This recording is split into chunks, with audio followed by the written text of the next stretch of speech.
Aleluya. ¿Saben el chiste de eso, verdad? El de aleluya, aleluya. Shabbat Shalom. O ya ahorita Shavuot Tov. No, ya que está saliendo Shabbat. Me alegro verlos a todos también. Muy contento que están acá.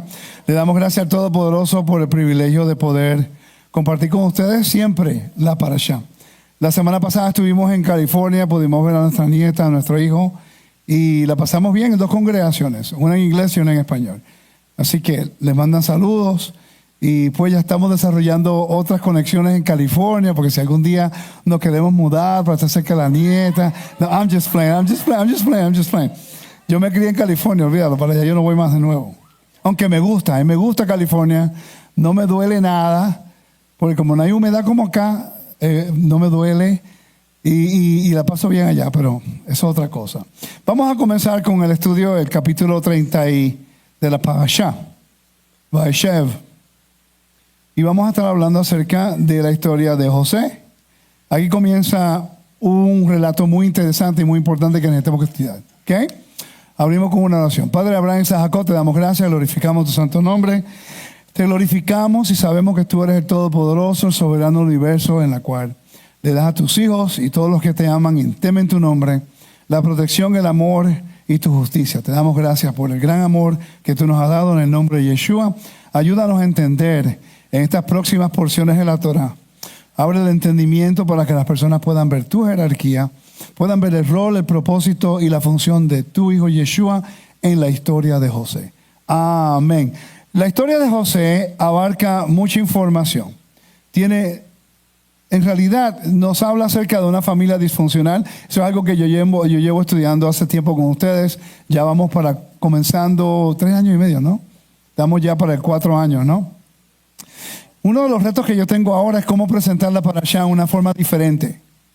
Porque tenemos la metodología y sabemos que en la metodología pues podemos hablar de diferentes cosas. Hoy me voy a enfocar en lo que es los paralelos, un poquito más de los paralelos. Mucha gente habla acerca del Mesías y se enfocan a Yeshua en la Torah. Y obviamente en la parasha esta semana pues aparece un relato de una historia. En la narrativa nos está hablando acerca de la vida de una persona que se parece mucho a los eventos que más tarde se iban a considerar mesiánicos. Una de las cosas que yo le digo a la gente que dicen, no, Yeshua en la Torah. Ok, perfecto, Yeshua en la Torah, pero Yeshua no era el nombre, no se puede ver el nombre del Mesías como Yeshua en la Torah, en los profetas. Ok, no se le conocía como Yeshua. Yeshua es el nombre que se le dio en su función. Cuando el ángel le habló a María y le dice a José, su nombre será Yeshua, pero también se llama Emanuel. Pero nunca llamamos a Yeshua Emanuel, siempre Yeshua. Uno significa Elohim con nosotros, porque la gloria del Eterno quería regresar de nuevo a la tierra. Eso es otra función. Entonces, cuando hablamos acerca del nombre de Mashiach, pues siempre lo hacemos al revés. Yeshua en la Torah, sí, porque habla de mí, obvio, pero no habla de él como Yeshua, habla de él en otros roles, en una función. Y yo pienso que la historia de José es uno de esos ejemplos. Aunque lo que vamos a hacer hoy es algo simple en realidad. Vamos a tratar de conectar muchos de lo que se llama paralelos. Esto lo hemos hecho en la iglesia siempre, pero queremos hacerlo hoy porque hay personas que están estudiando con nosotros y no queremos que perdamos la noción del enfoque de nuestros estudios. No es de solamente conocer acerca de la función y el propósito del Mesías, pero de entender el mensaje profético antes que Yeshua estuviera con nosotros en la tierra. Cada una de las historias bíblicas nos está dando un relato del problema. El problema bíblico siempre ha sido de qué es lo que ocurre con 4 cosas que los mismos temas del libro de Apocalipsis. Yo he encontrado que el libro de Apocalipsis, en lo que es su contexto cultural histórico, tiene que ver con lo que es la idolatría, la inmoralidad, la opresión y la persecución. La idolatría, la inmoralidad, la persecución y la opresión. Si vamos nosotros trazando cada una de las historias, me gustaría que ustedes lo hicieran como una prueba en cada de las porciones de la semana de este próximo año. Cómo es que todo uno de esos 4 se va a ver dentro de la narración. ¿Okay? En esta se va a ver todos. Hay evidencia de cómo es que la historia de José revelará el propósito del Mashiach. Porque hay muchos paralelos que están ocurriendo en la vida de José, así como en la vida de Moisés, así como en la vida de Israel, así como en la vida de David, que va a haber un paralelo. ¿Por qué? Porque David es el rey, Yeshua va a ser el rey. José jugó un rol de un siervo y también de un rey. Mashiach ben David, Mashiach ben Yosef. Son un contexto ya más rabínico en la cual el mismo el Tanya y otros libros rabínicos hablan acerca de los roles del Mesías. La función es que el judaísmo dice que Mashiach ben Yosef, Mashiach ben David van a ser diferentes personas. Nosotros tenemos la posición de que los roles se va a llevar a cabo por la misma persona. ¿De dónde yo pudiera decir esto? Me preguntarán, ¿pero de dónde tú puedes decir eso, Rico? De la historia de José. ¿Okay? La historia de José nos presenta dos historias en una narración, en realidad. ¿Okay? Nos dice lo que ocurre con la familia, lo que ocurre después más tarde en la dispersión y con el liderazgo en el mundo. Porque él estaba liderando la gran nación de Egipto en ese tiempo, en el medio de la edad de bronce. ¿Okay? Bronze Age.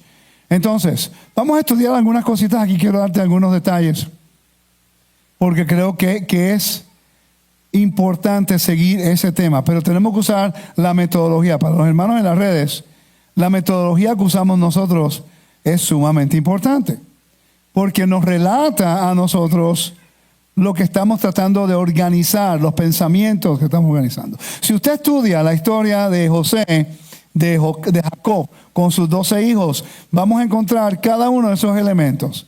Vamos a un ejemplo. Cómo es que los 12 hermanos, los 11 de los 12, rompe el convenio por cometer opresión, injusticia a José. Que eso trae vergüenza al padre, porque después Rubén se acuesta con Bilha o Silpa, me olvidó cuál de ella. Bilha se acostó con la concubina de su padre. ¿Por qué? Okay. Porque Rubén le tocaba la primogenitura y él quería desquitarse con lo que el padre le hizo, porque le dio la vestimenta, la túnica a José y no se la dio a él. Okay. Y tenemos que, por cierto, el artículo principal de la historia de José en el capítulo 37 no es José, la túnica. Todo el problema comienza con la túnica. Entonces la pregunta es, ¿qué importancia tiene la túnica? Como ustedes saben, estoy estudiando con el maestro Mark Chavalas. Es un gran honor poder estudiar con el maestro Gran Chavalas. Por cierto, Daniel, ¿dónde está Daniel? Daniel y Juan, en Suaste, estamos estudiando juntos. Es mi clase, pero yo los invito a ellos para que estén y escuchen. ¿Okay? Solamente nosotros. Los demás ven el video. Okay, disculpen, pero tengo que a veces preocuparme por yo tratar de aprender, porque si no me preocupo por todo el mundo, no aprendo yo. Y es interesante, ¿verdad, Daniel? Cuando empezamos a estudiar estas cosas, todo el antiguo Medio Oriente y el aspecto cultural, de verdad que revela mucha de la información que estamos estudiando. Cositas pequeñas. Y ahora uno cae en cuenta, como que, ahora entiendo el por qué. Y nos está dejando saber a nosotros al nivel del cual nosotros estamos estudiando, porque estamos estudiando con una persona de gran alto nivel. Y nos ayuda a saber, ok, nos falta esto, nos falta esto. Él nos da tarea. Tengo que leer un libro de 200 páginas para el lunes.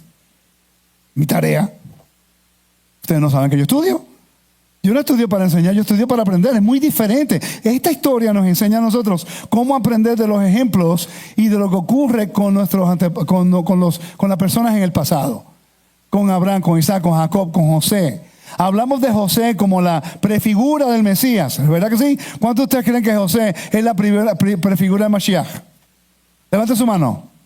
Ok, entonces quiere decir que si José representa el Mashiach, ¿qué representa en la historia Jacob cuando está en la narración con su papá? Vamos a hacer una exégesis. Todo el mundo habla con exégesis. Quiere decir que Jacob representa el padre. ¿Sí o no? Cuando José va a Egipto, Faraón representa el padre. Pero ¿cómo tú puedes decir eso? Rico, Faraón, hombre pagano, ok. Y Ciro era un hombre pagano también, de Persia, y Dios lo escogió para liberar a su pueblo. Y lo profetizó 150 años antes que fueran a Babilonia. ¿Ok?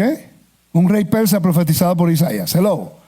Entonces, no podemos escoger qué se aplica y qué no se aplica. La historia de José tiene que ver con Mashiach. Exacto. Hasta que tú presentas a Yeshua a José como el Mesías, pero no quieren aceptar que él estaba subyugado a la autoridad de Faraón, igual que Yeshua estaba a la misma, sometido a la autoridad del Padre. ¿Me siguen? Es como que, José representa al Mesías. ¿Y qué representa a Faraón? No, eso no tiene que ver en la historia. No es honesto. Tenemos que mantener la secuencia de los eventos si vas a utilizar ese tipo de información y ese tipo de estudios. Tenemos que recordar, porque todo es una metáfora. No todo es una metáfora, pero las historias nos enseñan a nosotros unos principios para poder entender. ¿Están conmigo? Entonces, si José pierde el honor y hay injusticia porque los hermanos rompen el convenio mutuo como hermanos, entonces hay vergüenza que le cae no solamente a José, le cae también a los hermanos y a Jacob, por ende a la familia. Entonces, ahora necesita una nueva creación. Hay caos en la familia. El espacio sagrado fue profanado. Y por eso hay la rebelión de los hermanos, ¿verdad? Causa un caos y el exilio del pueblo, porque hubo una impureza moral. El tratar de matar al hermano cae bajo el pecado moral. ¿Ok? Ahora, la historia empieza a desarrollarse con José.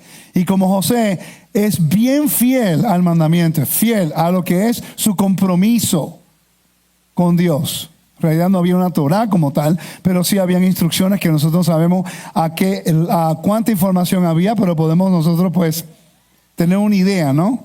Pero cuando estudiamos la historia de José, tenemos que enfocarnos en algunos eventos. La parashá de hoy es Génesis capítulo 37, versículo 1 al capítulo 40. No vamos a cubrir toda la porción, no hay ningún mandamiento en esta parashá. Usted sabe que este año vamos a estar cubriendo nosotros los mandamientos en las porciones semanales. Y prepárese, porque cuando estudiamos los mandamientos, siempre ocurre algo. El mandamiento revela el corazón de la persona.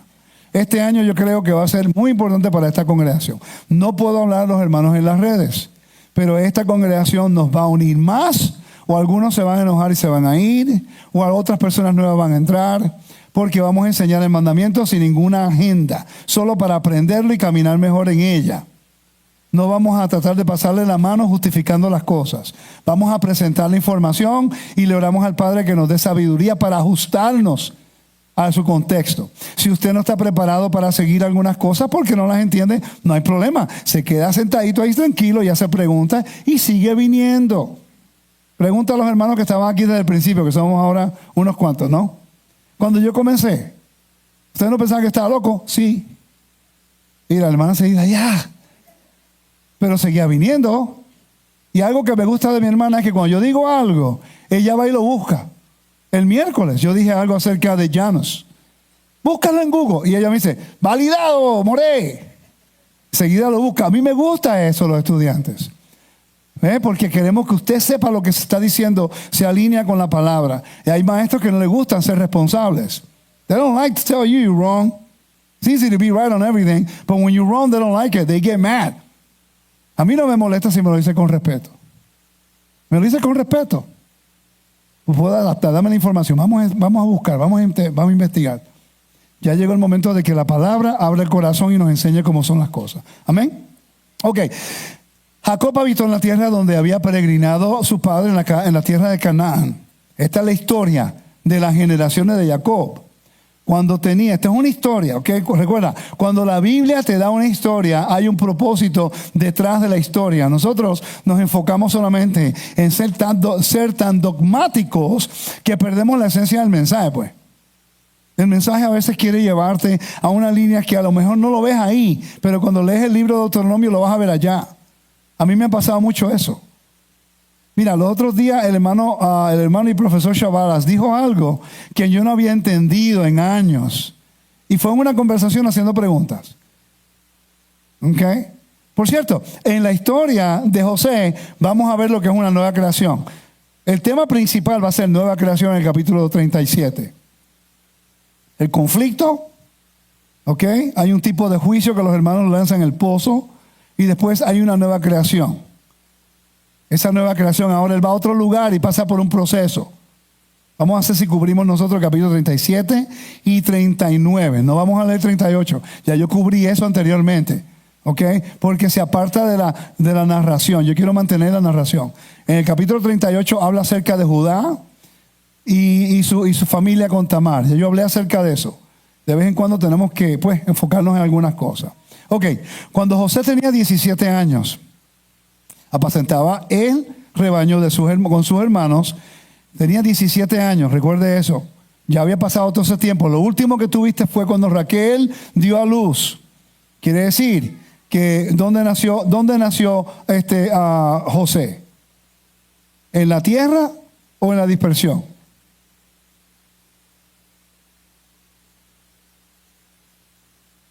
¿Vino de la casa de Labán? ¿O fue Benjamín el único que nació en la tierra? Buena pregunta, ¿verdad que sí? Esa es su tarea. Dice, cuando tenía 17 años. Ahora, recuerda, va a haber un lapso de tiempo entre este evento, 17 años, y después cuando se revela a sus hermanos.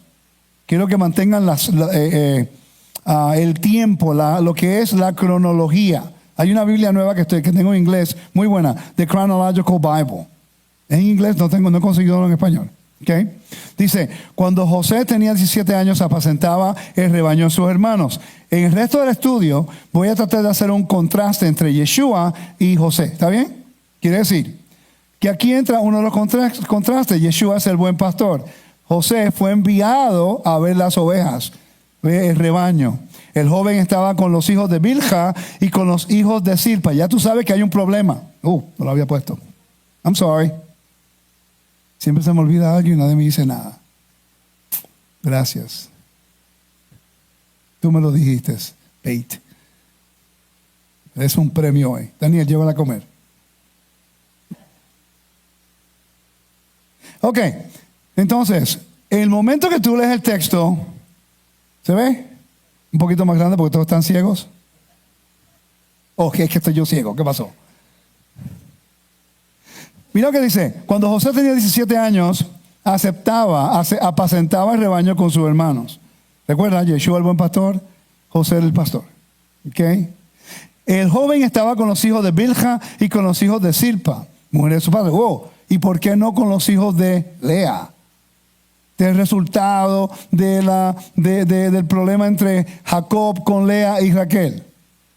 Un verso simple, pero en su aspecto cultural y lo que es de familia implica mucho, porque los que causaron el problema en contra de José, los que lo iniciaron fueron los hijos de Lea. Ya sabemos que es una familia en conflicto, una familia que sí están unidos por un convenio, pero son hijos de diferentes madres, pero todos tienen un padre. Como yo dije anteriormente aquí, todos nosotros somos hijos de diferentes madres, pero todos tenemos un Padre celestial. Ese es un conflicto siempre, es un conflicto. Entonces, el momento que dice que estaba con los hijos de Silpa y Bilha, ya tú sabes que hay una desconexión entre ellos. Y José trajo a su padre malos informes de ellos. Sabemos que Yeshua no trajo un buen informe del liderazgo en el principio. ¿O sí? Yeshua caminaba con los líderes del reino o caminaba con la gente humilde. Es interesante. El conflicto entre Lea y Raquel ahora está influyendo lo que es el desarrollo entre los hermanos. A veces eso es lo que ocurre mucho en las congregaciones. ¿Ok? Entonces, el versículo 3. Israel amaba a José más que todos sus hijos. Porque era para él el hijo de su vejez. Y le hizo una túnica de muchos colores. Quiero que busquen sus Biblias, por favor. Vamos aquí a validar algo importante. Porque si no hacemos esto, la gente siempre me llama loco cuando digo algo nuevo. 10 años más tarde me dan la razón. Cari, una pregunta. Cuando fuiste conmigo a Israel y viste la tierra de Israel, ¿cuántas cosas yo había dicho anteriormente que de repente tú vas, pero cuando vas a la tierra tuvo sentido? Porque fuiste. Cuando tú vas a la tierra todo cambia. Si vas a aprender, si vas a tomar fotos de lugares tradicionales que nada ocurrió, pero si vas a aprender todo cambia, ¿verdad, pastor? Es algo extraordinario como todo cambia. Lo mismo ocurre en Asia Menor. Entonces, cuando yo hablo acerca de la túnica, pero busca tu Biblia. ¿Qué dice en cada una de las Biblias? En algunas de sus Biblias dice algo diferente. Mira lo que dice. Túnica larga. Los mismos educadores dicen, oh, es una túnica larga. En otros dicen de manga larga. Otros dicen de multicolores. ¿Verdad que sí? ¿Cuántas de su Biblia dice multicolores? Diversos colores. Pero el texto no dice eso. Entonces, cuando tú empiezas a buscar la función de la túnica, la función, eso es cuando la historia. Túnica ricamente ornamentada. Génesis capítulo 37:3. Una pintura funeraria egipcia del siglo XIX, antes de la era común, representa a un grupo de mercaderes semitas que llegan a Egipto. Algunos de los hombres llevan vestimentas coloridas hasta las rodillas y sin mangas. No sabemos si se trata del tipo de ropa que Jacob regaló a José, pero da una idea de la moda de la época en general. Un fresco de Mari en el siglo XVIII, antes de la era común, representa a sacerdotes ataviados con vestimentas formadas con piezas rectangulares de tela de varios colores, cosidas con una larga tira que luego se enrolla alrededor del cuerpo. 7, 8 vueltas, desde los tobillos hasta el pecho, y luego se coloca sobre un hombro. Dice, como los romanos en un tiempo. Dice, los distintos tipos, mira lo que dice aquí la historia. Los distintos tipos de ropa comunicaban el rango y la posición social. En el mundo antiguo, los tejidos, la ornamentación, los colores, la longitud, el dobladillo desempeñaban un papel importante a la hora de indicar la posición del portador. Ya tenemos una idea, de acuerdo a lo que era el antiguo Medio Oriente, que las ropas no eran cualquier ropa. Por ejemplo, en el mundo grecorromano, 5 de 10 personas eran esclavos, pero la gente no lo sabía porque todos vestían más o menos igual, al menos que tú fueras un patricio o un ecuestriano. ¿Se dice ecuestriano? Sí, sí. Equestrian. Ok. Es gente que vestía diferente. Tenían una toga, eran de alto estatus. Entonces el Senado dijo, ¿por qué no decidimos que los esclavos tengan un tipo de vestimenta? Y dijeron, no, porque si se dan cuenta que hay el 45% de la población son esclavos, se voltean contra nosotros. ¿Ok?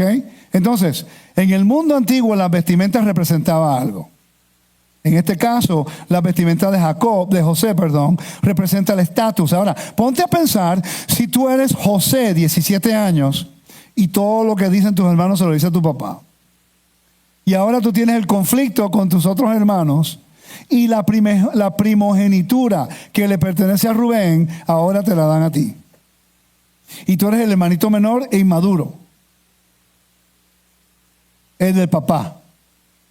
¿Cómo se siente Rubén? Avergonzado por su padre. ¿Ok? Pero recuerda, Rubén no hizo buen trabajo acostándose. Rubén probó que no era maduro. Okay. Todo el tiempo ha probado que no es maduro. Él hace lo que quiere, no hace las cosas bien. En el tiempo de los hijos de Israel en el desierto, ¿qué hizo Rubén? Cuando Coré fue a hablar con él se fue. Los hijos de Rubén se fueron y se volvieron en contra de ¿quién? De Moisés y Aarón. ¿Por qué? Porque esa era la posición que se suponía que le tocara a Rubén. Coré sabía quién iba a reclutar. Y ya tú sabes que en una congregación eso va a ocurrir lo mismo. El hermano que no esté contento va a reclutar al otro hermano que no está contento. ¿Okay? Siempre ocurre lo mismo. ¿Okay? Entonces estamos viendo aquí que la túnica tenía algo que representaba estatus. Ahora vemos, José no se lleva bien con sus hermanos. Las vestimentas que lo separa a él como el líder del clan se lo den al niño menor de la esposa que el padre amaba. Ahora tienes a tu mamá, Rubén tiene a su mamá, que el esposo no la quiere, sabe claramente, Jacob no la quería mucho, no dice que la quería mucho. ¿Ok? Y vemos una separación muy grande en la familia, pero igualito Dios está en convenio con ellos. Igualito el Eterno los bendice, sabiendo que hay problemas en la familia, igual que hoy día. Y dice, y sus hermanos vieron que su padre amaba a José más que a todos ellos. Por eso lo odiaban y no podían hablarle amistosamente. Es interesante que Yeshua fue odiado por sus hermanos. En Juan capítulo 15, versículo 25. Lucas capítulo 19, versículo 14. También Yeshua afirmaba que Dios era su Padre. En Juan capítulo 5, 18. Lo mismo, en la historia de José, está José con su papá, el papá le da una encomienda y él va a hacer su trabajo. El mismo patrón que vemos aquí. Al igual que cuando dice que Jacob amaba a su hijo por encima de los otros, lo mismo lo podemos ver en Mateo capítulo 3:17. Lector. Mateo 3:17, que dice, en lo que usted llega, y se oyó una voz del cielo que decía, este es mi hijo amado, a quien me he complacido. Yes. Habiendo el patrón. ¿Ok? Entonces tenemos que considerar que aquí la historia de José, desde su principio hasta el final, tenemos que conectar lo que dice Brit Hadashah, el pacto renovado, y decir, que hay allá que conecta la historia de redención. En vez de buscar al Mesías en la Torá, debiéramos buscar el mensaje de redención de Dios a través de los vehículos que Dios siempre ha utilizado. Lo hizo a través de Adán, no hizo el trabajo. Noé no hizo el trabajo. Abraham, Isaac, Jacob, Israel tampoco. Levantó a José en el medio de una hambruna. Con el conflicto, Dios sabía que venía la hambruna. Noten que viene el conflicto, después de hambruna. ¿Okay? Y preparó el lugar para que en la hambruna y en la necesidad y en el exilio ellos pudieran tener sustento y protección dentro del exilio. Siempre es el mismo problema. Entonces, si buscamos al Mashiach en la Torah, obvio. Pero en vez de buscar a Yeshua, el nombre Yeshua, no estamos buscando los elementos de la historia que apuntan al plan de redención que Dios iba a hacer a través de Yeshua. ¿Están viendo las diferencias? Yo no busco a Yeshua en la Torah ya. Yo busco el mensaje de redención y reconciliación que apunta a la función y el rol de Yeshua cuando Él vino. ¿Me están siguiendo? Tengo que explicarlo bien porque todo el mundo dice que yo no creo en Yeshua. Increíble. No sé qué están escuchando. ¿Ok? Te voy a decir algo. Es importante entender estas cosas para estar claro qué función tiene el Mesías en nuestra vida. Porque yo no creo que es teológicamente responsable decir Yeshua es el Mesías y decir José es una tipología del Mesías. Y cuando llega cerca de Faraón no queremos usar la misma espiritualización, la aplicación espiritual en referencia a Faraón, que le dio la autoridad para que él actuara de acuerdo a lo que Faraón decía. José podía hacer todo lo que quisiera en la casa de Faraón, así como lo hizo en la casa de Potifar, así como lo hizo en la casa de Jacob, porque él tenía la autoridad de ser el líder de la casa después que Jacob muriera. Esa es la función del primogénito. Era el segundo en el poder. Rubén lo sabía. Quiere decir que la pelea, el conflicto siempre va a ser ¿quién tiene la autoridad sobre la casa? Ahora podemos entender el conflicto entre Belial, Satán, el diablo y Yeshua. ¿Quién quiere el dominio sobre la casa? El cosmos. Es el mismo patrón. Y enfocado solamente en la persona del Mesías, perdemos la esencia del mensaje que apunta a quién es el Mesías. Ni un aleluya, gloria a Dios, me voy para casa. Ok. Entonces, José tuvo un sueño y cuando se lo contó a sus hermanos, ellos lo odiaron aún más. Ok, tremendo sueño. Ustedes saben que el sueño básicamente le tiró un poquitico más de sal a la herida que estaba abierta. No queremos saber de ti. ¿Tuviste sueño? Dinos el sueño. Ahora, pregunta, ¿qué representaban los sueños para la gente en el antiguo Medio Oriente? Porque vemos que ellos se enojaron por el sueño, ¿sí? Pero ¿qué representaba el sueño? Para entender el por qué se enojaban más. Recuerda, no solamente José es el líder de la familia, pero a José ahora tiene sueños y ellos entendían que los sueños eran importantes. Los antiguos pueblos orientales, especialmente los judíos, tenían en gran estima los sueños. Se fijaban en ellos y buscaban a quienes profesaban y eran conocidos como por explicarlos e interpretarlos. Los intérpretes de sueños gozaban de gran estima, como atestiguaban los egipcios en tiempo de José, capítulo 40 y 41. A. L. Oppenheim, The Interpretation of Dreams in the Ancient Near East, observa que en el antiguo cercano oriente las experiencias oníricas oníricas se registraban en tres planos claramente diferenciados. Los sueños como revelación de la deidad que pueden o no requerir interpretación. Los sueños que reflejan sintomáticamente el estado del ánimo, la salud espiritual corporal del soñador, que solo se menciona pero nunca se registran. Y en tercer lugar, los sueños mánticos en los que se pronostican acontecimientos venideros. Quiere decir que ellos entendían que los sueños tenían significativo para ellos. Ahora, había una forma de interpretar los sueños. Recuerda que cuando José estaba con sus hermanos, tuvo dos sueños. Cuando está en la cárcel, interpreta un sueño. Cuando él sale de la cárcel, es porque está interpretando otro sueño. Yo quiero que usted ponga atención. Que cada vez él siempre le da gloria al Todopoderoso, especialmente cuando habla con Faraón. Pregunta, ¿por qué Faraón le dio como esposa a una hija de un sacerdote? ¿Por qué? Es bien inusual lo que hizo. Él interpreta el sueño y después le da una idea. Como quien dice, mi señor, le puedo dar un consejo. Escoja a una persona que sepa de esto y que sepa de esto. Y que sepa de esto. ¿Me están viendo aquí?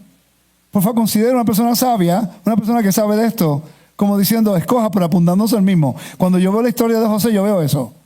Bien humilde, como quien dice, considere esto, pero aquí estoy yo. ¿Está siguiendo? Porque él conocía de sueños. Entonces, para ello, cuando él dice, mi Dios le ha mostrado a usted lo que él va a hacer. Bien importante vocabulario, porque en el antiguo Medio Oriente todos iban a pensar que él era un sacerdote de donde él vivía. Tenía un estatus. Por eso fue que Faraón le dio la esposa de acuerdo a su estatus. ¿Pueden decir amén? Gloria a Dios. Ok. José tuvo un sueño cuando se le contó a sus hermanos, ellos lo odiaron aún más. Ahora entienden el porqué. No solamente le dan la vestimenta que refleja su estatus, representa su autoridad en el futuro. Recuerda, no lo quieren, pero saben que si Jacob muere, a ese tienen que escucharlo. Él no tiene credibilidad, él no tiene ninguna autoridad, él no tiene ningún tipo de aprecio por sus hermanos. Igualito que hoy día con los hermanos que siguen la Torah y que seguimos a Yeshua. Ese es el mismo conflicto. El mismo conflicto. Vamos a seguir leyendo. El versículo 6. Lector, ayúdame. Les ruego que escuchen este sueño que he tenido. Estábamos atando gavillas en medio del campo y sucedió que mi gavilla se levantó y se puso derecha. Entonces las gavillas de ustedes se ponían alrededor y se inclinaban hacia mi gavilla. Y sus hermanos le dijeron, ¿acaso reinarás sobre nosotros? ¿O acaso te enseñorearás de nosotros? Y lo odiaron aún más por causa de sus sueños y de sus palabras. Ok, vamos a estudiar eso un poquito. Yo he estado pensando en esos versos los últimos 2 días de que comencé verdaderamente a enfocarme a estudiarlo. Ya he estudiado por 20 y pico de años. Pero esto me llamó la atención. Es un sueño, pero dice gavilla. Y en el lugar donde vivía José, la gavilla ocurre en la primavera. Los primeros frutos. ¿Sí o no? Eso es lo que celebramos nosotros en Bikurim. Entonces, es un sueño. No está diciendo que era el tiempo de la primavera, pero está utilizando vocabulario de primavera. ¿Me está haciendo ver? Es interesante que está hablando como los hermanos se van a someter a él. Es bien curioso eso. Solamente para que lo piensen. Porque el sueño para mí no es solamente un sueño ahora. Entendiendo la importancia del sueño, yo quiero saber, ¿y por qué dice gavilla? Ustedes ponen alrededor, se inclinan hacia mi gavilla. Quiere decir que hay una autoridad. Ellos como pueblo, las 12 tribus de Israel, las 11 se van a someter a él. Ese es uno de los sueños. El segundo sueño es cuando está Raquel, el sol, la luna y las estrellas se someten a él. Interesante, ya tiene el mismo sueño 2 veces. Es un patrón. En la cárcel había sueño de 2 personas, 2 sueños. Con él 2 sueños. Con Faraón 2 sueños. Ahora este es el perímetro bíblico de cuando una persona tiene un sueño de usted, ¿cuántas veces lo tuvo? Estamos aprendiendo lo que es una persona que interpreta sueños o el sueño si es de Dios o no. basado en lo que dice la Biblia. Y los patrones bíblicos generalmente son 2 veces. ¿Me están siguiendo? Entonces, si alguien tiene un sueño de usted, le pregunta, ¿cuántas veces tuviste el sueño? Si lo tuvo 2 veces, entonces usted puede decir, oh, ok, déjame escuchar. No para que le dé miedo, sino para entender. Porque hoy día la gente quiere ser profeta. Hasta escuela de profecía hay. Yo honestamente no entiendo cómo eso trabaja. Porque en la Biblia los profetas eran sacerdotes. Okay. No se alejan conmigo. Ok, ya estoy cansado de pasar la mano a la gente. El texto es claro. Los profetas tenían un procedimiento. Tenían que guardar la Torah. Tenían que vivir en santidad. Yo no voy a determinar si usted es profeta o no. Esto no está de parte mía. Pero yo como seguidor en la Torah tengo que seguir lo que la Biblia dice. Deuteronomio capítulo 13, versículo 1. ¿Qué dice? Si usted es un soñador de sueños y un profeta, entonces tiene que ser responsable de lo que dice. Porque puede llevar a muchas personas al caos, a la desobediencia, peor, a lo que es cagetz, a la muerte. ¿Qué dice ahí? Cuando se levantara en medio de ti profeta o soñador de sueños y te anunciare señal o prodigios, y si se cumpliera la señal o prodigio que él te anunció, diciendo, vamos en pos de dioses ajenos que no conociste y sirvámosle, no darás oídos a las palabras de tal profeta, ni a tal soñador de sueños, porque Adonai vuestro Elohim os está probando para saber si amas a Adonai vuestro Elohim con todo vuestro corazón y con toda vuestra alma. Él no te está diciendo que si hay un soñador de sueño, un profeta, y las cosas que te dijeron vienen a su realidad. Pero es lo que te dice que hagas después de eso. Todo el mundo está enfocado en el milagro, en el sueño y en la profecía, que inmediatamente el profeta te dice, vamos a hacer esto que va en contra de la Torah, y todo el mundo lo sigue. Él no dijo que no va a ocurrir. Él dijo, pero después te dice, no lo hagas, así el sueño vaya en realidad y la profecía venga en su verdad. Tenemos que tener esa madurez de reconocer y decirle a esa persona, discúlpame, aunque el sueño y tu profecía haya sido verdad, tu desobediencia no se puede dejar pasar.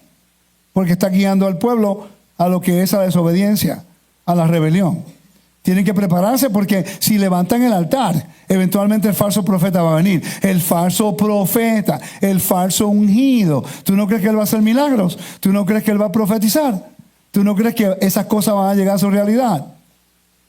Y todo el mundo corriendo detrás del milagro, y el cristianismo como hoy, como está. No quiero ser crítico de la gente, sino del sistema religioso, por favor. Es el sistema religioso que me estoy refiriendo. El cristianismo como está es primed for deceit.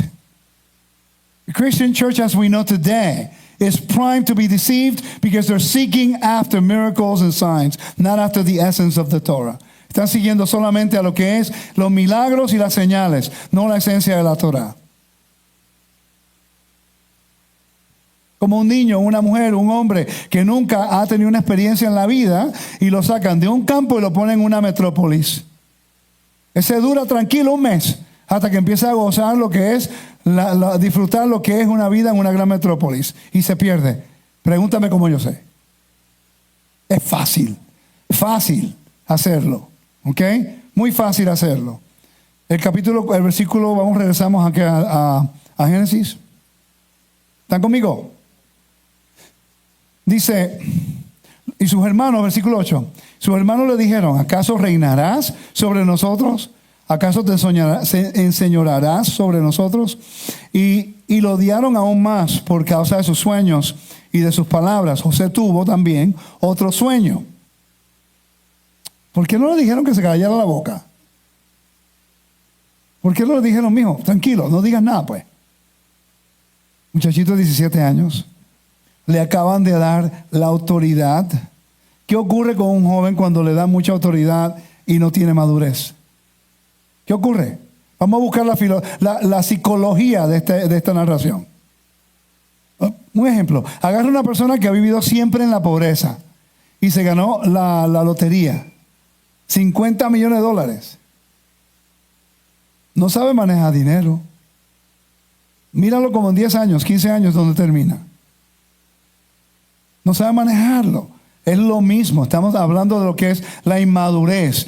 Solo porque el Eterno te da a ti el don de enseñar y puedes hacer algunas cosas, no quiere decir que tenemos la madurez para hacerlo.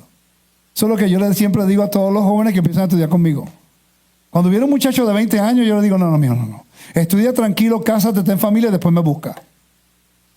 No es que quiero rechazarlos, es que todos hacen lo mismo.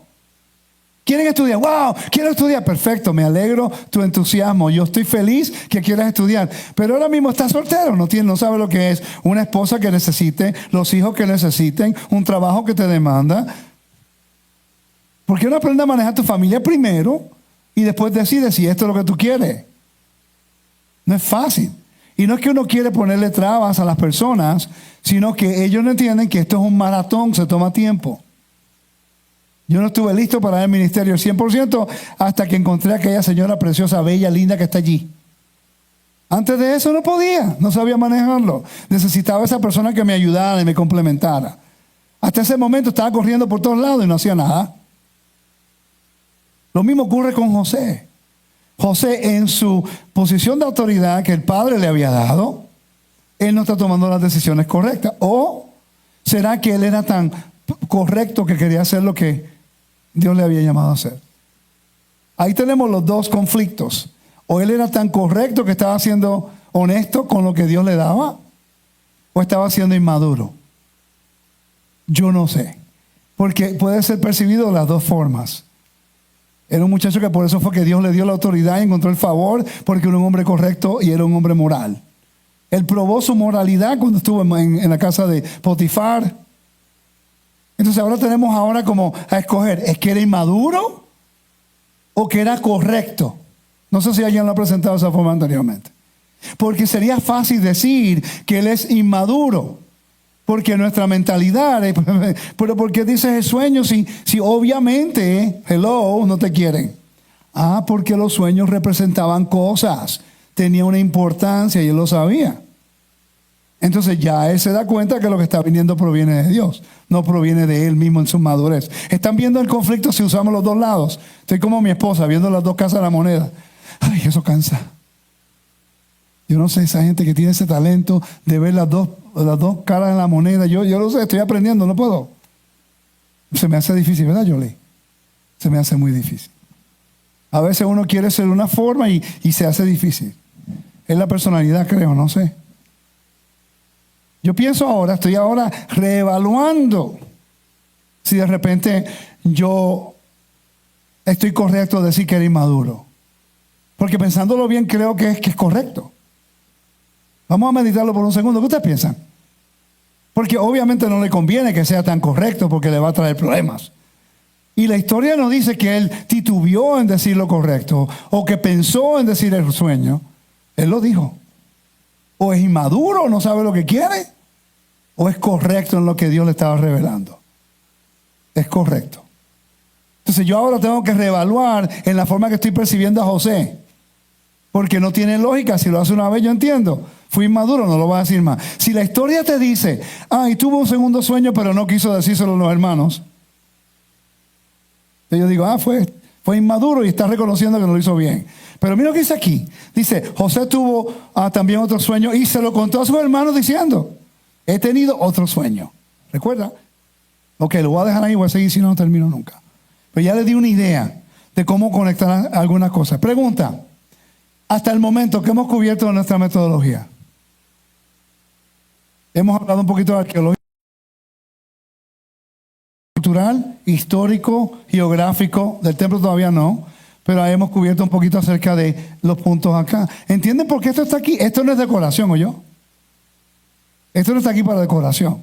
La razón por qué a mí me gusta tenerlo al frente, porque yo quiero que usted, la audiencia, no solamente localmente, pero internacionalmente, vea que acá en Roca Eterna seguimos un procedimiento educativo. ¿Okay? Queremos que la gente entienda que no solamente estamos viendo, porque ese texto me dice a mí. Yo pienso que eso significa, con tanta información que yo le he dado, ¿usted cree que mi opinión es tan importante? Hoy tuve que arreglar mi opinión. Hoy tuve que cambiar mi opinión, que yo llevo enseñando casi 15 años, porque puse atención al texto y me di cuenta que es lo correcto de José, no es la inmadurez. Si no tengo este procedimiento de estudio, no tomo el momento para reevaluar una posición que yo tenía. ¿Me siguen? Ok, entonces, hay un complot de los hermanos a José. Ok, pero antes de continuar aquí, me gustaría hacer los contrastes. Vamos a ir aquí a lo que son paralelos. Que en realidad es lo que quiero hacer. Los paralelos entre la historia de José y Yeshua. ¿Ok? Todo el mundo quiere buscar al Mesías en la Torá. La historia de José apunta al plan redentivo del Mesías. De una familia disfuncional, la cual iba a ir al exilio. Recuerde que yo siempre les he dicho que en la Biblia hay dos tipos de exilio. Está el exilio permanente y está el exilio temporero. El exilio temporal es la resurrección. El exilio permanente es la segunda muerte, en la cual no hay muerte para todos, no hay resurrección para nadie. ¿Me están siguiendo? Ok. Entonces, paralelos. Los hermanos de José no creyeron en sus sueños. Los hermanos de Yeshua no creyeron en la palabra de Yeshua tampoco. Que lo podemos ver, esos son los versos.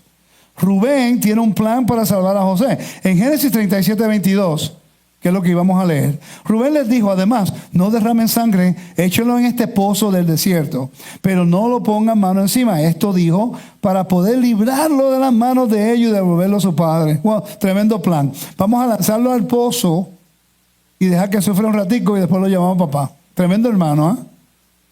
¿Por qué? Porque él es correcto y justo. Ya tú sabes que cuando tú eres correcto y justo, hasta tus mismos hermanos en la fe no te van a querer. Ya tú sabes que si tú citas algo como la Biblia lo dice, el que no está preparado espiritualmente para aceptarlo te va a rechazar. Estoy predicando ahora mismo yo. Pilato tenía un plan para ofrecer a Barrabás en vez de Yeshua. Mira, el mismo paralelo, es algo que yo nunca había notado en realidad. Pero Pilato en este caso tuvo un plan. Dejamos a Barrabás que se vaya y dejamos a Yeshua. Sí. Tenía el plan, Mateo 27:17. Por lo cual, cuando ellos se reunieron, Pilato les dijo, ¿a quién quieres que le suelte, Barrabás o Yeshua? A Jesús, llamado el Mesías. Él le dio la opción. Por lo menos tenía un plan. ¿Okay? José fue a los hermanos a petición del Padre y la autoridad. Génesis 37:13. Y le dijo a José, ¿no están tus hermanos apacentando el rebaño en Siquem? Ven y te voy a enviar a ellos. Iré, le dijo José. Yeshua vino por la voluntad del Padre. Juan capítulo 8:42. Yeshua les dijo, si Dios fuera su Padre, me amarían. Pero yo salí de Dios y vine de Él, pues no he venido por mi propia iniciativa, sino que Él me envió. Eventualmente este movimiento va a tener que reconocer que la Biblia dice eso. Eventualmente va a haber como un circo, todo el mundo corriendo y haciendo marimueta por todos lados. Pero eventualmente cuando en el circo, si no tienen un net, ¿cómo se dice eso? Una malla, alguien se va a caer y ahí se escocotó, como decía en Puerto Rico. Eso es lo que pasa teológicamente. Tú puedes brincar, tú puedes correr. Me pasa en jiu-jitsu todo el tiempo. Cuando yo voy y veo a un muchacho joven y yo digo que tiene 20 años, es fuerte, y si es un luchador, olvídalo. Ya yo sé que ese se va a ir loquísimo por 1 minuto o 2 minutos. Yo lo que tengo que sobrevivir 1 minuto o 2, porque eventualmente se va a cansar. Yo tengo que esperar, no cometer grandes errores por 1 minuto o 2. Es un tipo ya preparado que sabe. Si estoy en la calle, fácil. 30 segundos tengo que esperar. Bloqueo, y ahora peleamos. Sobrevivo 30 segundos. En la calle es más fácil todavía. ¿Okay? Me dice, ¿qué tiene que ver esto con esto? Es que nosotros a veces no entendemos que bíblicamente podemos pelear rápido. Te vas a cansar, pues. Y eventualmente vas a aceptar que hay debilidades y hay huecos en tu estrategia. A mí me pasa toda la semana cuando voy a la clase. Yo practico, por ejemplo, los otros días estaba en la cama a la medianoche. Antes de dormir yo dije, ay, se me olvidó. Yoli me dijo como que, no, que ya yo había planificado en trabajar en algo y cuando llegué allá se me olvidó. No lo hice. Uno tiene un plan hasta que alguien le pone la cara en la boca a uno. Porque un loquito de eso estamos haciendo y me puso aquí la boca para que yo no respirara. Él no sabe que yo tengo un problema para la respiración. Y cuando me puse, y I freaked out. Pero agarré respiración, saqué la mano y después pandereta pentecostal que se fue con él. Tengo claustrofobia. Lo peor que yo tengo que hacer es practicar jiu-jitsu si tengo claustrofobia. Pero hay que hacerlo. Imagínate, estoy en la calle y nadie sabe. Y alguien me pone, y después me voy I'm going to make a lot of mistakes si tú no sabes qué estás haciendo. Bíblicamente ocurre lo mismo. Tú no te preparas en todos los ámbitos de estudio. Tú puedes correr, tú puedes brincar, tú puedes pelear, tú puedes gritar. Eventualmente la verdad sale sola. Y algo que nosotros decimos en Jiu-Jitsu, igual que en artes marciales. Tú me puedes decir lo mucho que tú sabes hasta que te metes en el mat. Cuando te metes en el mat, en la forma que te mueves, el mover nada más en las técnicas se sabe si tú sabes o no sabes. Y lo peor es quedar expuesto en el medio de todo el mundo. Por eso es bueno estudiar, validar, educarse, prepararse y trabajar fuerte. Cuando llega el momento, le presentan la información. ¿Están siguiendo? José fue a los hermanos a petición del Padre y la autoridad. Yeshua vino a la autoridad del Padre. Josué fue despojado de su túnica. Génesis 37, 23. Yeshua fue despojado de su túnica, cubriendo con un manto escarlata. Mateo 27, 28. Después de quitarle la ropa, lo mismo le ocurrió. José fue sacado. Por cierto, nunca han estudiado lo que es the triumph, el triunfo del Imperio Romano. The triumph. El triunfo es cuando un emperador o un general ganaba una guerra. Por eso está el arco de Tito. El arco fue construido para conmemorar, no el tuyo, Tito, el otro, ¿okay? Para conmemorar una gran victoria. Y cuando ganaba, entraba por ese arco. Y le hacían el triunfo. Y había un ritual bien interesante. Yo he leído el libro de Marcos, la carta de Marcos, el Evangelio. Y cuando tú estudias el Evangelio de Marcos, a la luz de un triunfo, wow, en la forma que presenta Yeshua, espectacular. Porque la victoria de Yeshua es la muerte, venciendo la muerte. Es bien interesante. Ok, me voy, sigo, porque mi mirada medio raro. Seguimos. Dice, que me vino a la mente cuando hablé con ustedes. José fue vendido a Egipto a propuesta de Judá. ¿Sí? Génesis 37, versículo 26 27. ¿Lo puedes leer, por favor? Entonces Judá dijo a sus hermanos: ¿qué provecho hay en que matemos a nuestro hermano y encubramos su muerte? Venid y vendémosle a los ismaelitas, y no sea nuestra mano sobre él, porque él es nuestro hermano, nuestra propia carne. Y sus hermanos convinieron con él. Tremenda idea, Judá. Yeshua fue traicionado y entregado a Caifás, a los de Caifás por Judas Iscariote. Interesante, un judío. El mismo patrón. Mateo 27:3.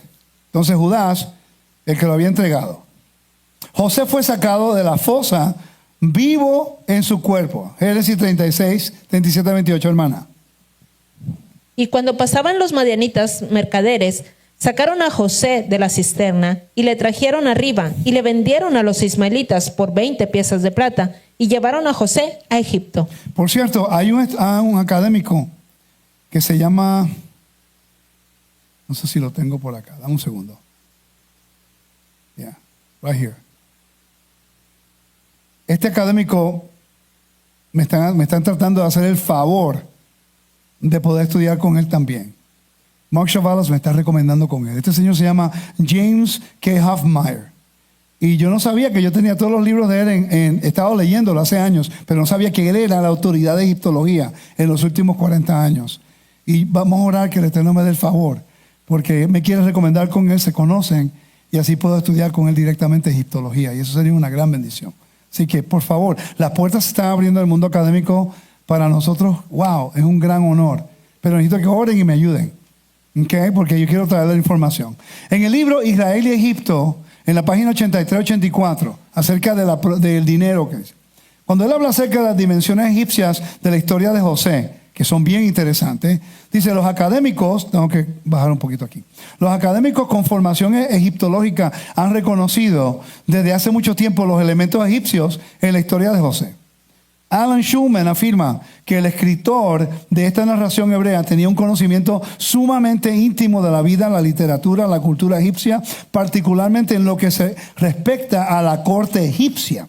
Y de hecho, incluso puede haber vivido en Egipto durante un tiempo. Después de haber examinado las importantes investigaciones egiptológicas de las narraciones de José, ahora paso a analizar el material egipcio más nuevo y los estudios más recientes, que no han sido considerados adecuadamente por los eruditos bíblicos durante los últimos 20 años, a medida que los estudios de género han avanzado y se han planteado cuestiones de historicidad. La esclavitud de Egipto. ¿Okay? Se está hablando y se dice, perdón, discúlpame. La esclavitud en Egipto. José, según Génesis 37, 28, versículo 36, capítulo 39, 1, fue vendido a comerciantes que lo llevaron a Egipto. Estamos hablando ahora de egiptología, historia y lo que es evidencia arqueológica. Dice, fue vendido a comerciantes que lo llevaron a Egipto, donde fue vendido a un funcionario. Como se señaló, Hayes creía que el tráfico de esclavos explica la presencia de al menos algunos semitas en Egipto durante la dinastía del siglo XII y XIII. Que el vínculo con la historia de José, sin embargo, la evidencia del tráfico de esclavos está limitada y se necesita más trabajo en el área. Un detalle interesante en la venta de José es el precio. 20 ciclos, que habla Génesis 37, 28. Oigan, es el precio promedio de los esclavos durante la primera mitad del segundo milenio. Quiere decir que no hay dudas de que lo que ocurrió en la narración del libro de Génesis se puede validar como un acto histórico en conexión con el mundo alrededor de la Biblia. Ya esto no se convierte en una narración bíblica teológica, se convierte en una evidencia histórica. Ahora movemos la Biblia no solamente a un contenido teológico, un tratado, pero también historia. ¿Me están siguiendo? Mientras que la segunda mitad de ese milenio, debido a la inflación, había inflación también, el precio llegó a 30 ciclos para el primer milenio, cuando muchos creen que se originaron las historias de Génesis, ¿ve? El precio había aumentado a 50 y 60 ciclos. El precio de 20 ciclos de la venta de José y el precio promedio durante la primera mitad del segundo milenio es solo una coincidencia trivial o es un pequeño detalle que señala el periodo del escenario original de la historia. Y ahí donde nosotros podemos medir que ahora por qué 20 o por qué 30, por qué esto. No, eso se valida históricamente. Ya nadie puede decir que la historia de José no fue real. Ocurrió en el tiempo correcto. ¿Están notando lo que estoy haciendo? Estoy haciendo lo que Kitchen hace. Kitchen es un gran erudito acerca de la validez de las escrituras. Un libro así de ancho. Eso es lo más difícil de leer. Él es bien concreto y dogmático en lo que cree, pero él estableció una primicia tan y tan concreta a la Biblia que muchos de los educadores dicen, sí, ok, la Biblia es real. En su estructura, en su género y todas esas cosas. ¿Ok? ¿Están conmigo? ¿Me dan 10 minutos más? ¿Seguro? Ok. You sure? Vamos a seguir con los paralelos porque me gustó. Yo lo que quería traerles esto, más que nada. A veces se me hace un poco difícil porque estamos cubriendo tantas cosas en las parashá. Y a veces digo, no, si enseño eso de nuevo los voy a aburrir. Mi esposa me dice que no, que a veces la gente se lo olvida. ¿Ok? Dice, José fue vendido por el precio de la redención y Yeshua fue vendido por 30 monedas de plata. ¿Ok? José en capítulo 37, 28, 20. Y la gente dice, pero es que eso no es el mismo. Una persona bien dogmática dice, no, pero es que ese no es el mismo precio. Pues entonces no es real. El punto es que lo vendieron por ciclo de plata. No tiene que ser exactamente la misma cantidad, si no, no es válido. Se enseña la inmadurez de no entender los principios bíblicos. Una coincidencia, que le dan 20 ciclos o venden a José como esclavo y después venden a Yeshua. ¿Ok? ¿Están viendo? Ahora, una pregunta. Algo que dije hoy, que algo nuevo que no había escuchado. He dicho algunas cositas nuevas. Se pueden validar, ¿no? Entonces, cuando nosotros vemos ahora, vamos a leer aquí un poquito más, el versículo 25 en adelante para terminar. Y se sentaron a comer pan, y alzando los ojos miraron, y he aquí una compañía de ismaelitas que venía de Galaad, y sus camellos traían aromas, bálsamos y mirra, e iban a llevarlo a Egipto. Ok, qué interesante, que ellos se lo lanzan en el pozo. Vamos, se me olvidó leer la historia. Pero no importa, yo lo leo rapidito.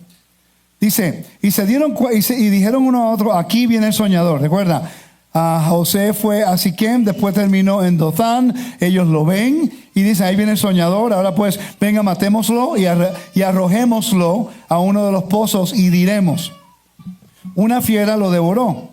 Entonces veremos en qué quedan sus sueños. Pero Rubén, oigan lo que hace la familia, pero Rubén oyó esto y lo libró de sus manos y dijo, no le quitemos la vida.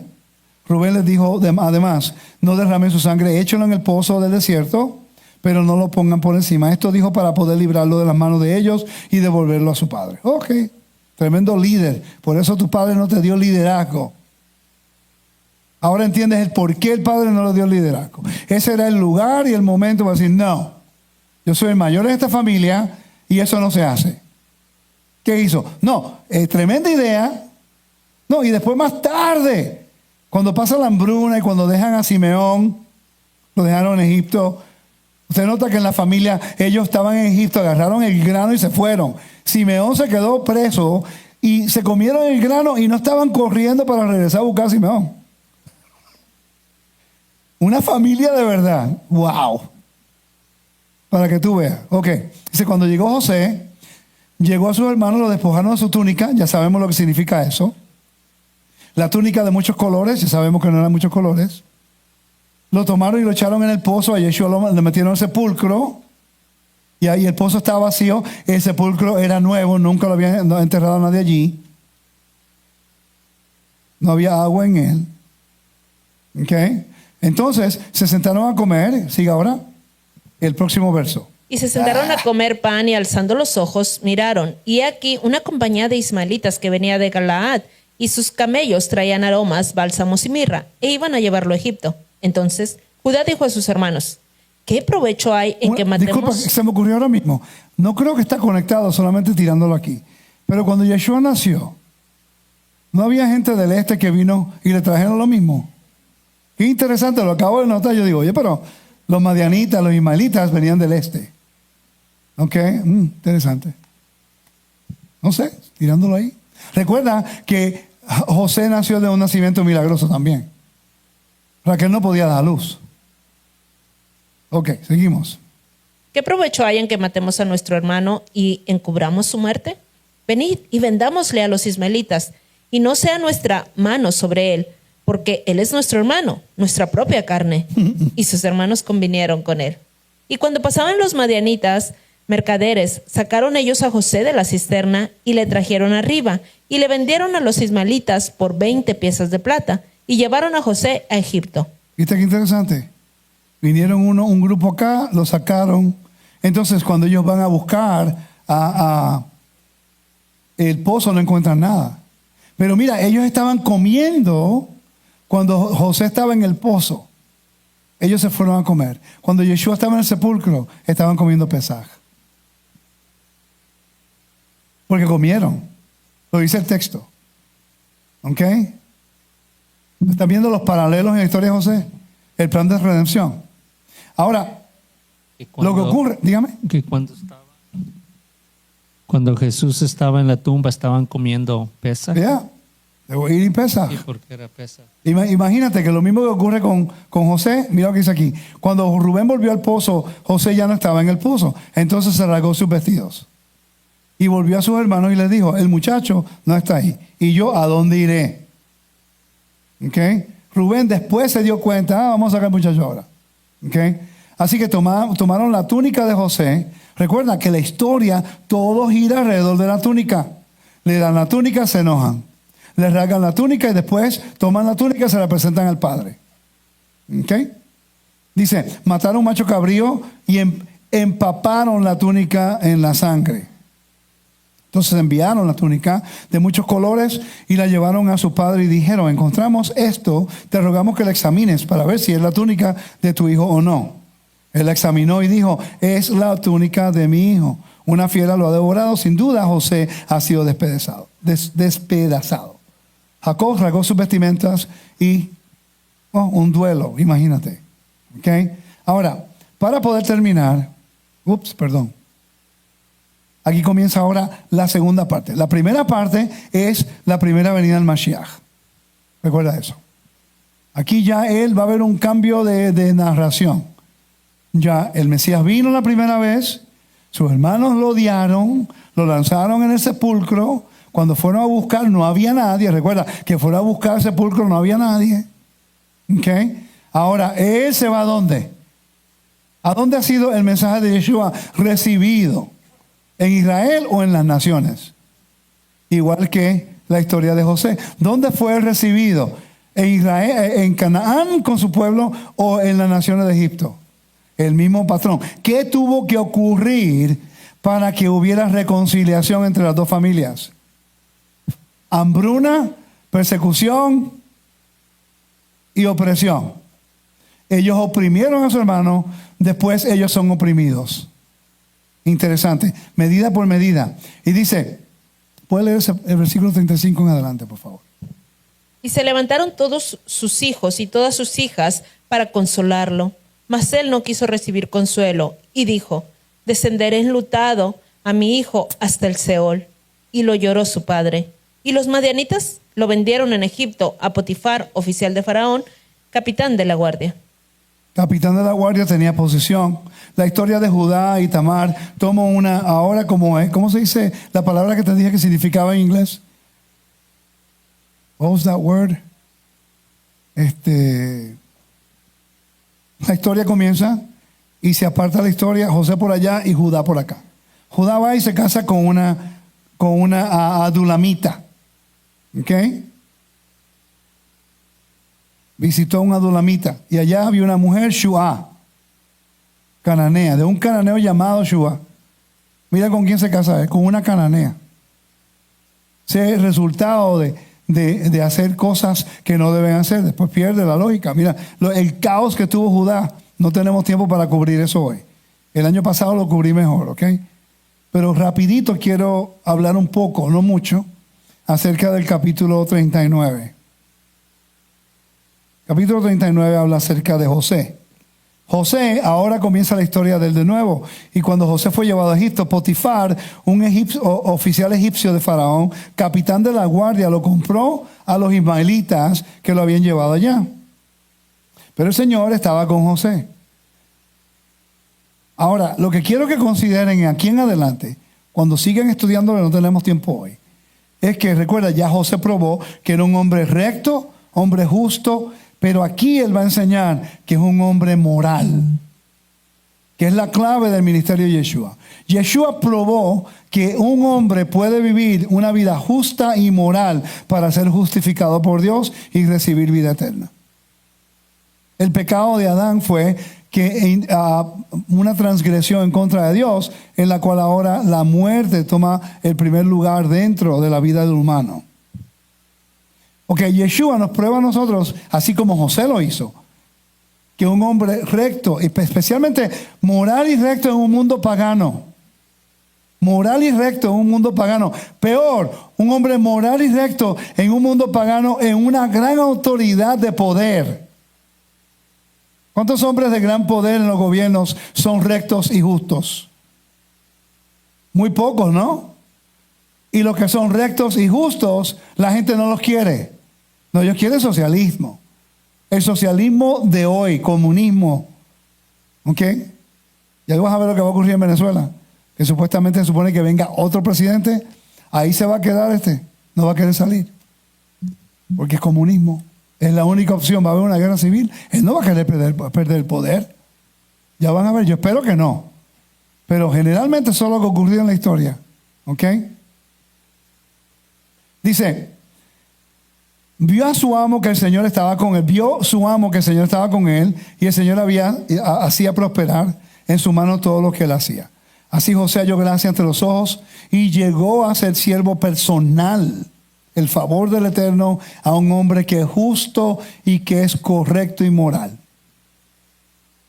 No voy a poder terminar, pero hay videos en Instagram y en YouTube de lo que es pruebas sociales. ¿Sabes? Que la gente va a hacer. Interesante que en una vi un señor, fue latino, un latino en Latinoamérica. Va y le da una cajita y le dice al muchacho, mira, tengo esta cajita, y le da una historia al muchacho. Ve a otros lugares, pero en este lugar específico le dio la historia. Mira, mi esposa está enferma, este es un dinero que ella ahorró, no tengo la llave, necesito el dinero, pero no tengo cómo pagarte, no tengo el dinero. ¿Puedes por favor hacerme el trabajo? Y fue a uno, le dijo, no, yo no trabajo gratis. El otro, no, yo no trabajo gratis, y se fue. Pero vino uno y dijo, ok, yo lo hago. El muchacho se fue a cruzar la calle, ok, y de repente, no sé si la historia es real, pero se veía real. Igualito el mensaje, ok. Está tomando un video a ver qué hace ese joven abriendo la caja. Yo no sé qué país era, pero cuando abre la caja el muchacho hizo, porque era demasiado dinero. Demasiado dinero, y él caminando con la cajita de metal. La abrió y de repente él empieza a pelear con él mismo. Y agarró un dinerito y hizo, no, y lo puso para atrás. Cerró la cajita. Y cuando ve el muchacho dice, mira que tú vas a hacer mucho dinero, tú no puedes estar por ahí con tanto dinero. Sí, ¿qué pasó? ¿Cuánto encontraste? Y le abrió demasiado dinero. Y le dijo, wow, pero qué honrado tú eras, no agarraste dinero, no hiciste eso. Y dice, mira, me quería hacerlo. Fue honesto, quería hacerlo. Pero yo no fui criado así. Aquí está tu dinero, toma. No solamente págame por el trabajo y ya. El muchacho vino y dijo, no, yo estaba haciendo un tipo de eso social. Y todo el dinero es para ti.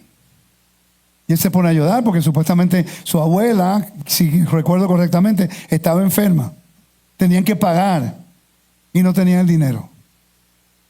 Yo pienso que a veces la historia bíblica nos está enseñando mensaje detrás de mensaje.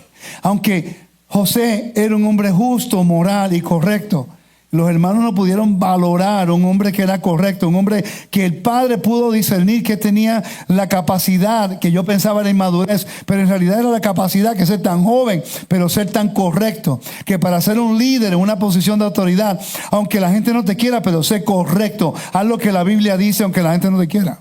En vez de los hermanos valorar eso, ellos lo rechazaron, lo humillaron, lo descartaron al punto de matarlo. Igual que lo hacen con las personas hoy día. Le hacen calumnias, hablan mal de las personas, los minimizan, los descartan. Es lo mismo que nos pasa a nosotros cuando queremos honestamente hacer lo que Dios nos llama a hacer. Ser correcto bíblicamente. No te estoy mintiendo. Si yo quiero manipularte, te digo, da todo el diezmo. Tráelo al alfolí para que Dios te bendiga el 100%. Pero no es honesto, porque eso no es lo que la Biblia dice. Y a veces ellos no le dicen nada. Pero no es fácil que ellos han tenido que pagar este lugar con su propio dinero y ellos no saben que yo lo sé. Y eso no es justo, porque eso hay que ser honesto. ¿Me siguen? Y no es que nadie me lo dice, pero yo miro alrededor y veo lo que está haciendo.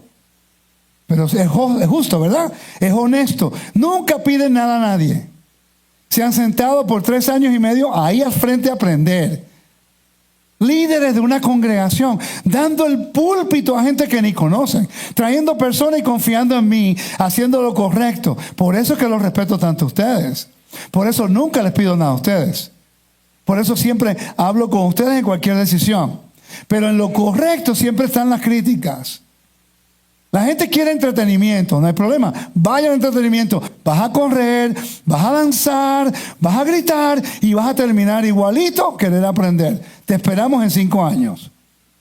Mientras todo el mundo corre buscando el entretenimiento, nosotros queremos establecer una base fundamental de un desarrollo bíblico para crear un reino de gente justa, moral y correcta. Que cuando se cometa un error, podemos decir, estamos equivocados, vamos a rectificarlo, vamos a restaurar la comunidad. Y cuando venga un hermano que es correcto, que es justo y que es moral, vamos a abrazarlo, vamos a amarlo, vamos a utilizarlo para que sea una parte íntegra de nuestra congregación. Ese es el plan. La historia de José revela la condición humana, que a veces lo que está alrededor de nosotros no lo valoramos. Y yo pienso que ese es el plan de Israel. de cómo un pueblo debe ser justo, honesto y moral. Israel nunca ha sido un pueblo justo, honesto y moral en la forma que se suponía que fueran. Y con todo eso, el Dios de Israel ha tenido misericordia, ha tratado de restaurarlos, los trajo del exilio, envía personas a que se adelanten para que ellos puedan ser liberados, redimidos. Entonces mi pregunta es, a lo mejor ustedes comienzan en esto, tienen muchas preguntas, a veces se les complica entender algunas cosas, pero ¿qué han hecho ustedes para encontrar tanto favor de Dios? A escuchar algo diferente, algo que a lo mejor no están de acuerdo con uno, que al principio lo pelean, pero mientras más brincan y buscan a otros maestros, eventualmente dicen, pero a mí me pasó. Siempre estaba buscando un maestro como si fuera el sabor de la semana de un helado. No me gusta que dice esto, búscame otro. Hasta que yo dije, no, tengo que aprender a ser correcto, moral y justo. Mi mejor amiga y la persona que me saca a veces de la cabeza es mi esposa. Mi mejor amiga. Algo que yo sé de ella es que la única persona en este mundo, fuera mi mamá, obvio, ¿okay?, que me ama de verdad, pero de verdad. Porque yo mismo no me quiero a veces.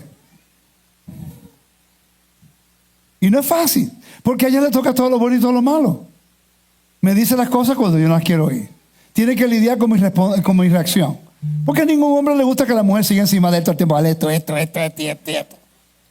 tienen un don espectacular. ¿Sí o no, verdad, pastor? Amén. Aleluya.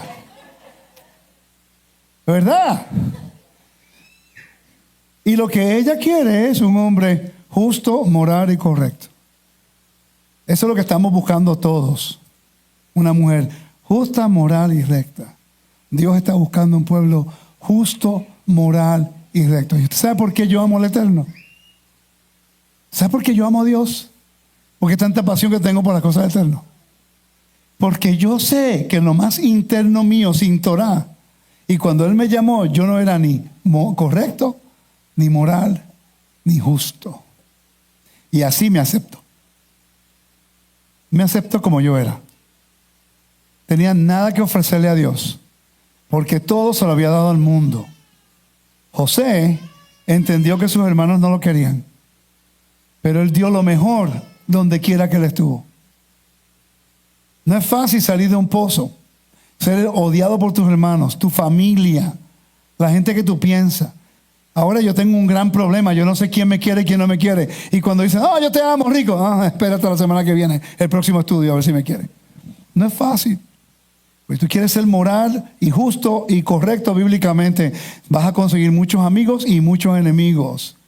Eventualmente los amigos no te van a querer porque van a decir las cosas, si eres un maestro, que se deben decir, la gente no está preparada a recibirlo. Pero igualito el Eterno nos escogió de esa forma. Escogió a Israel con un propósito. Nos ha dado a nosotros el privilegio de ser parte del reino de Elohim. ¿Cómo nosotros le vamos a pagar a Dios algo que no se puede pagar? Fácil, con tu lealtad, fidelidad, hacer lo correcto, vivir una vida moral y una vida justa. Ahora, ¿es fácil? No. Constantemente tú tienes que tomar la decisión. Hoy yo quiero ser el hombre que Dios se merece, un siervo que Él se merece y el esposo que mi esposa se merece. ¿Hay retos? Sí. Él tuvo tentación. Todos vamos a tener cualquier tipo de tentación. Si tu tentación son mujeres, la vas a tener. Si es la droga, la vas a tener. Si es la comida, la vas a tener. Si es lo que sea, lo vas a tener. Ahora es decidir qué vas a hacer. Yo le dije eso a mis hijos. Tú tienes que decidir qué tipo de hombre tú quieres ser ahora. No cuando tienes 20, cuando tenía 12 años. Decide qué tipo de hombre tú quieres ser. Y lo mismo les digo a ustedes. ¿Qué tipo de siervos queremos ser? What kind of people we want to be? La Biblia nos da el ejemplo de cómo Dios utiliza a gente que son imperfectas. Porque las 10 tribus, las 11 tribus de Israel, obviamente son hombres imperfectos, pero Dios hizo un convenio y Él no rompió el convenio. Por virtud de su nombre, mantuvo el convenio con la gente que no valoraban a su propio hermano. Interesante. ¿Valoramos nosotros a nuestros hermanos? La historia de José nos ayuda tanto a aprender quiénes somos nosotros en diferentes niveles. No solamente podemos ver al Mesías dentro de la historia de José, pero podemos examinarnos nosotros mismos. Porque ahora en la parashá que viene, me gustaría que la semana que viene voy a estar aquí, ¿verdad? I'm gonna be here. Pues cubrir lo que es el capítulo 39 y entrar al capítulo 40. Me gustaría cubrir parte de esta parasha que no pude cubrir para que ustedes vieran la transición de un hombre que fue un joven, que fue de un joven correcto, sufriendo de sus hermanos, ahora tiene que sufrir de otra gente. Lo peor era la esclavitud en el antiguo Medio Oriente. No había libertad, no había ninguna solución. El momento que tú ibas a la esclavitud no podías tener un honor, no podías restaurar tu honor. El hecho de que Dios estuvo con él, le dio el favor, quiere decir que aunque nosotros seamos esclavos todavía en este mundo, porque no somos libres, si tú eres dueño de una casa, de un carro y tienes familia, eres esclavo a trabajar todos los días y pagar tus deudas en los impuestos. Es un diferente nivel de esclavitud. Es lo mismo. Y a veces ese tipo de responsabilidad nos mantiene nosotros fuera de una intimidad con Dios. Porque le dedicamos más a otras cosas que esto. La semana que viene vamos a continuar esta historia. Y vamos a ver ahora cómo José va a ser probado de una manera diferente. Dios le da el favor, pero ahora va a ser probado en su último examen, en mi opinión. Es su única prueba, la prueba mayor. Que cuando yo lo aprendí, ya yo entendía la estrategia del enemigo. Cuando ya tú entiendes la estrategia del enemigo, se hace un poquito más fácil lidiar con ese tipo de tentación, porque ya tú sabes por dónde viene. ¿Me sigue? Siempre va a ser un reto, pero ya tú tienes una idea cómo lidiar con ese tipo de tentación. Yo he notado que el pecado moral es la clave de ser vencida en la Biblia. Tú vences el pecado moral, vas a poder entrar al espacio sagrado de la vida eterna. Amén. Y por eso Dios está buscando un pueblo moral, justo y correcto. Y yo todavía me cuesta, en algunas áreas estoy dominando, aprendiendo a cómo vivir en ese ámbito. Nadie es perfecto. Pero cuando tú tienes una congregación que te ayuda y una esposa que te ama, y podemos trabajar juntos. Por eso es que el enemigo quiere atacar tu familia. No permitas que las cosas estúpidas te separen. Generalmente los problemas familiares son el ego de uno o el otro, o las cosas que nos ocurrió en el pasado, que no queremos dejar ir. José tuvo un pasado. Él tenía el derecho de ser una persona miserable. Él podía maltratar y tomar ventaja de la casa de Potifar, y no tomó ventaja de su esposa. Y tenía el derecho, podía hacerlo. ¿Qué le importaría a él ser esclavo si ya era esclavo de todas formas? Los hermanos me trataron de matar. Mi papá, yo no sé si vive. ¿Qué me interesa a mí ahora el mundo? Y ese hombre se mantuvo correcto, justo y moral.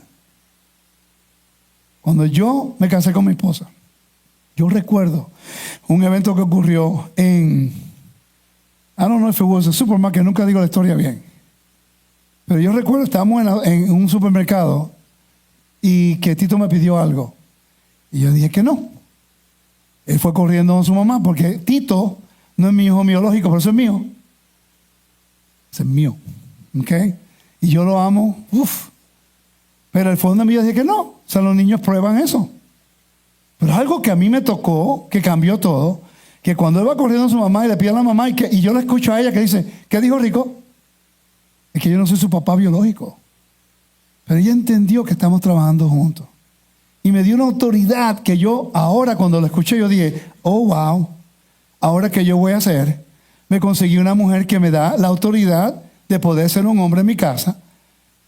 Tengo que dar un paso de hombre y hay que tomar responsabilidad. No abusarlo, valorarlo.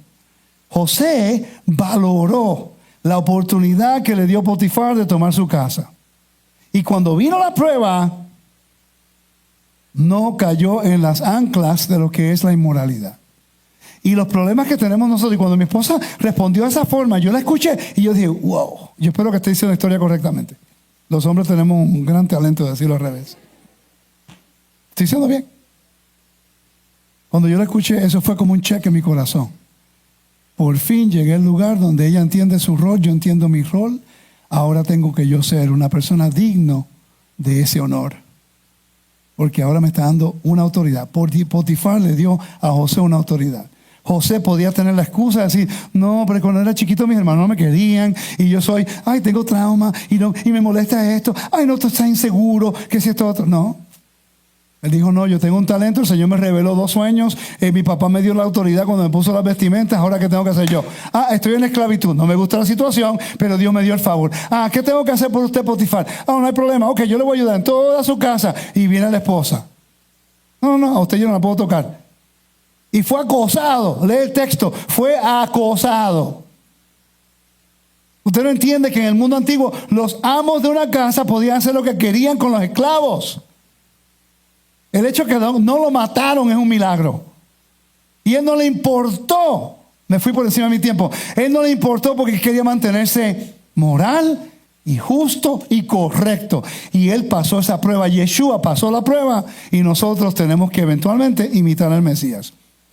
Si seguimos meditando en lo que nos ocurrió en el pasado, la historia de José es el ejemplo perfecto de cómo si uno se enfoca en mantenerse justo, moral y correcto, aunque hemos sufrido, hemos sido maltratados, hemos tomado malas decisiones, el Eterno te va a vindicar, te va a dar favor y te va a restaurar a ti y a tu familia. Pero si estamos todavía mirando al pasado, nunca vamos a hacer preparación de nuestras almas para poder ministrar en el futuro. Si José tuviera remordimiento y rencor, él nunca hubiera tratado a sus hermanos bien cuando era verdaderamente necesario. Él mismo se dio cuenta, no, lo que ocurrió era para que yo estuviera aquí ahora mismo.